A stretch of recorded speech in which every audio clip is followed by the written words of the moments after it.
Welcome to Cooks and Books. I'm Sarah Connor, and I will be your host for the evening. This evening's chef is the co-owner of Metro Beast Restaurant in Simsbury, Connecticut. He is seen regularly on NBC 30 and is heard regularly on Faith Middleton's Food Schmooze on WNPR. Chris Prosperi. Hi, everybody. You have a very interesting cookbook choice. Oh, yeah. I'm not sure anyone could guess what this cookbook choice is. Never. I don't think so. Is everybody interested in seeing what the cookbook is? And he has two versions, the original and the updated version. It's my Bible. It's his Bible, yeah. I'm hearing Joy of Cooking over here. Any other guesses? Oh, see, I had trouble with Joy of Cooking. Fannie Farmer, anyone else? Ooh, good one, but I do like that Betty one. Crocker? Now, see, all these Anyone books, else? I did not understand until I read this one. On food and cooking, the science and lore of the kitchen. And Harold McGee is my mentor. He is which is funny because he's not a chef whatsoever. He can cook a little bit, but not like a chef, you know, but what he is a scientist. So it's really a chef's science textbook? How would you describe it? Yeah, well, the original version is definitely a science cooking book. So it's the science of cooking. In the newer version, he's made it more approachable. He uses English. In the original one, not so much, because even for an engineer and a science-minded person, it's difficult to get through because it is a textbook. But it's a great reference, and the new one is fantastic for if you've ever had trouble making mashed potatoes or pie dough. Really? No one? Really? No one?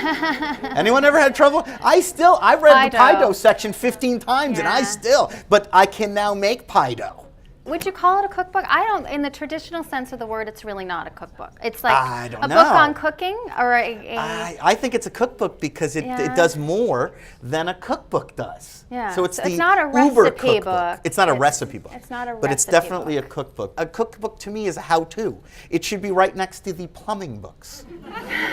I wanted to read and I did this recently. I found an old plumbing book, an instructional plumbing book, and I changed the little P-trap thing under my sink. Yeah. And I did it perfectly with this how-to book. And I even said to everyone that was at the house, and I'm like, this is how cookbooks should be written. Because I didn't make one mistake. So cookbooks kind of assume you know something going into it. They assume you know the different terms, and some of them have the glossary or the definitions in the back. But for someone who hasn't really cooked forever, you didn't cook really until later. I think that's where the publishing world and the real world of us people have a disconnect. They assume we know everything. You're starting with a certain background. Yeah, and when I started cooking, and this was me starting cooking, I didn't understand any of it. And I started reading these books, even Julia Child, which at least I like Julia Child because if you made a mistake, she at least said, it's okay, go on, right? In her, pick it up off the floor. Yeah, totally. And I did that. I dropped stuff, and I'm like, okay, Julia picked it up, so I'm picking it up too. But you know what I mean? So at least it got you the sense of, if I make a mistake, it's okay, right? So it made you go on. Now I think a lot of times when we make recipes, if it doesn't go out well, we blame ourselves. Like, it can't be the book. So anyway, this book, going back to these types of books, and this isn't the only one. There's a guy named Robert, and we just actually had him on NPR, Robert Wolk. He used to write a column in the Washington Post, which was my favorite column ever written in the United States on food, What Einstein Told His Cook. And he has a book in the same title. And again, it's question. And this is more a science book, textbooky kind of format. What Einstein Told His Cooks is actually readers' questions to him. And he's a science guy too. So I made pie dough the other day, and this happened, and he explains why in What Einstein Told His Cook. So a great book. And another one is by our sister newspaper in LA, the LA Times. The food editor out there, Russ Parsons, wrote a book, How to Read a French Fry, and the pastry version or the baking version, How to Read a Peach. And these are all great, again, resources. These books are the ones you take to bed, and you just thumb through. And this one might be a little more technical. This one's slightly intimidating. Yeah, and it is a little more technical than the other two. It is very sciencey, but it not also as much is as very. The first one. So he did a comparison. This was the 1984 version. I mean, it has molecule pictures in it. It has molecule Seriously, pictures in it. textbook. Well, don't you want to know what's happening to the starch molecules when you're making mashed potatoes? So it's you a need little to know. intimidating. No, okay, so it is a little But too much. chefs have become very much celebrities. So why do you think it is that we're so intrigued? I have no by idea. chefs?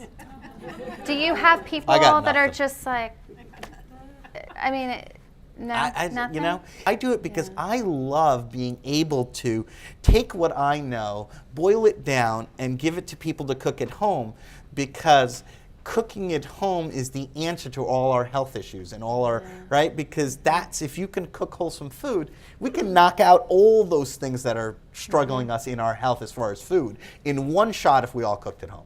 And how do you get people to cook at home? Give them recipes they can make. And make it so they're proud of what they made, and give them the confidence to take that recipe and do something else with it. What is your experience with people's level of understanding how to cook in general? Or do you, The what one type thing, of people you know do what, the teach? one thing I find people miss more than knowledge is confidence. And that's the one thing I try to give people when I show them how to do a recipe. The point is that cooking is fun. It's supposed to be fun. It's supposed to be easy. It's supposed to be done with a frying pan and family. I mean, every Sunday we cook. We have a dinner club. And every Sunday we cook. And it's just a bunch of us that get together. And we don't talk about any ingredients or we just have a great time. Everyone asks me what's the best meal and what's the best restaurant I've ever eaten in. And I can tell you right now, I've eaten in the best restaurants in the country and some of the best in the world. And some of the best meals I've had, it's not about the restaurant or the food. It's about who I was eating with. Yeah, And the true. absolute wild That's true. fun we had at the dinner Right. table, you know, almost getting kicked out of places because we were so loud laughing. Yeah. Right? And that's what it's supposed to be. Thank you, everybody, for coming. Thank Thank you, you. Chris, so much Thank for you. coming.